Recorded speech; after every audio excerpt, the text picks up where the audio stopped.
Well, welcome back everybody. I've got another video for you guys today, so I hope you guys are doing well and having good luck with all your gardening and all your projects, and thank you guys for tuning in. So as you can see behind me over here, I've got a little progress going on with the old garden move, so let's go check it out and see what's going on.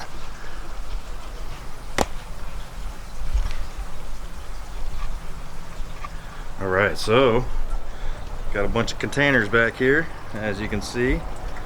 Got a bunch of these black containers.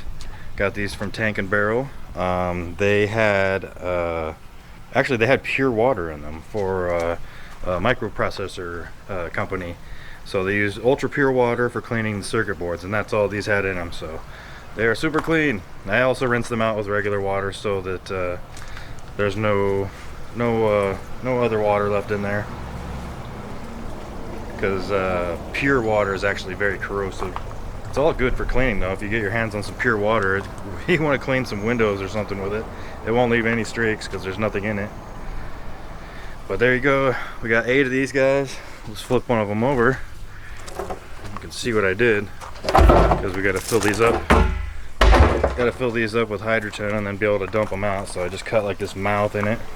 I didn't go too close to the edges because it could weaken them, but I doubt it. These things are so thick. They're much thicker. I don't know if you can see that or not, but they're much thicker than a normal 55-gallon drum. And if you look in there, they are absolutely spotless. There's no smell. There's not a single spot in here anywhere. Just like a speck of dirt down there at the bottom. That's about it. So that's what all these look like on the inside. So we're gonna get these over here,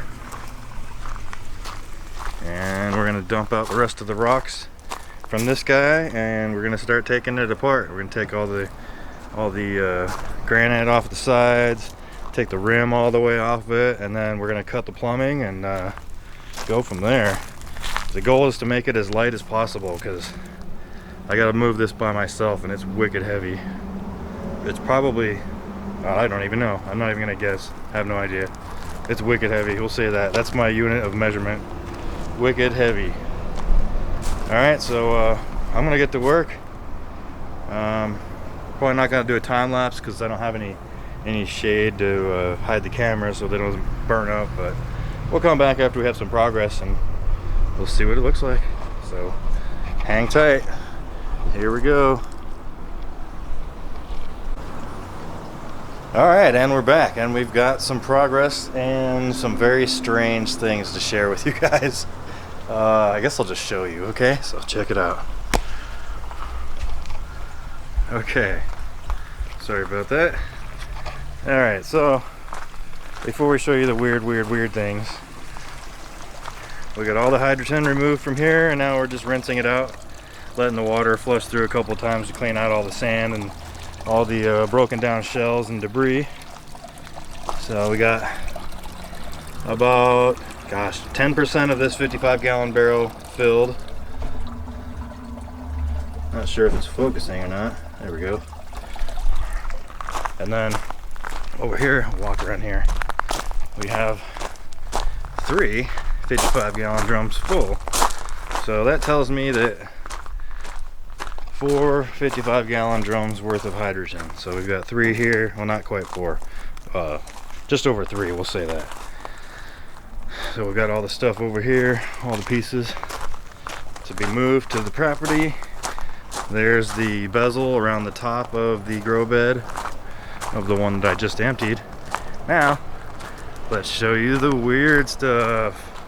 Okay, so sometimes I mention that fish and nature always find a way. Now look, this is my floating raft. There are fish in here. You see them? They're trying to hide from me. Let's see. They're right there. Not sure if it'll focus or not. But there are 3, looks like 3 fish, yeah. 3 little fish in here. So those things wound up, they started in the fish tanks over there, went through 2 filter systems, went underground, went into this sump tank, 300 gallons, got sucked up through the pump with the spinning prop on it, pumped underground again, underneath these 2 beds, underground, and then out this little 1/2 inch drain right here. So they came out of there somehow as little tiny babies, and then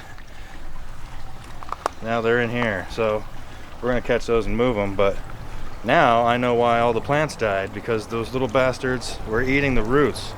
They're over there hiding. They're scared of me. They've been in the dark this whole time, so they're probably freaking out. I'm not even sure if you can see those.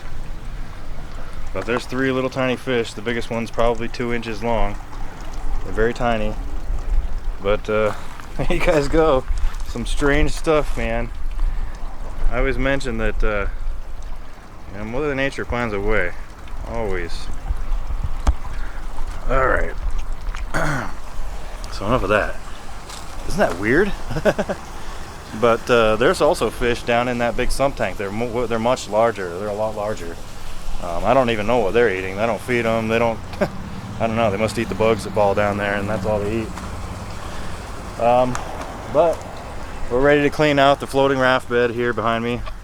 Right here. Right here. We're gonna take this apart and clean this one out too. Get it ready to disconnect and start moving some of this stuff. It's pretty exciting, you guys. I think that's all we're gonna do for today, though. I still need to prep that one, take some of the 1/2-inch pipes out of there. I'll probably do that too. And we'll get to round up those little baby fish and then throw them in the nursery tank with the other fish. See how they do in there before the move. And then the Dutch buckets, I'm just gonna throw those in the garbage. They're all rotten. All the plastic's all rotten anyways. They're real brittle. That's just part of the deal when you're dealing with cheap buckets from the hardware store. They're not, especially where I live, they're not UV resistant whatsoever. Even things that are claimed to be UV resistant, here where I live in Arizona, the sun does not care about that. It will destroy any kind of plastic. But anyways, enough of that, you guys. Yeah, we're gonna wrap this video up. So if you guys have any questions, comments, pop those in at the bottom. And as always, keep building and try to be good to each other. Some of us aren't here for very long, and the way things are going right now, it feels a heck of a lot better to be nice than to be a freaking jerk like you know who. So take care, everybody.